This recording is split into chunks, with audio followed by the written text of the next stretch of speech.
Hi, and thanks for logging on to the Daily Dvar. And here's a brand new Halacha for you, and it's for Friday, the 13th day of July. Here we go. Now, when Erev Tisha B'Av actually arrives, and that's still almost 2 weeks away, there's special laws that go into effect on the day before Tisha B'Av. Some say, not all, but some say that starting with the afternoon before Tisha B'Av, you already cannot learn regular parts of Torah. Like that would mean if you're in a certain Gemara that gives you a great joy in learning, you wouldn't be allowed to actually learn your regular portions of Gemara on Erev Tisha B'Av. That's because there's a great joy in learning that or the regular Chumash or Parsha that you learn during the week.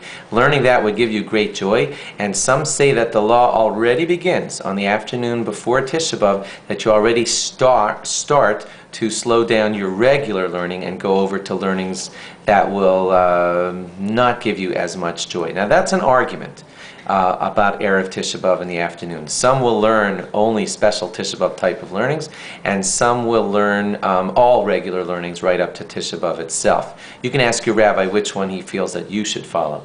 Now on Tisha B'Av itself, everyone agrees that you should be curtailing your regular learning. I don't mean that you learn less. You still learn Torah in your every free minute like we always do, but you learn different parts of Torah, parts that will keep you not in the usual joy of the great simcha of learning, but stuff that's going to put you in the mood of Tisha B'Av. For example, there's a Gemara in Gittin, and that's on Daf Nun Hey 55, and right there, especially if you get yourself an English Gemara, you'll be able to follow along in all of the story in the Gemara about the destruction of the temple. When you read all of those stories, of course that will keep you in the mood of Tisha B'Av, and it's those types of things that we'll be learning on the day of Tisha B'Av in our free time. Other examples of what you're allowed to learn would be special readings of the book of Eov. It's called Job in English, and that's a sad story that you're allowed to read on Tisha B'Av. Eicha, the special thing that we read on Tisha B'Av, that itself can be learned and read on Tisha B'Av because of all the sadness involved.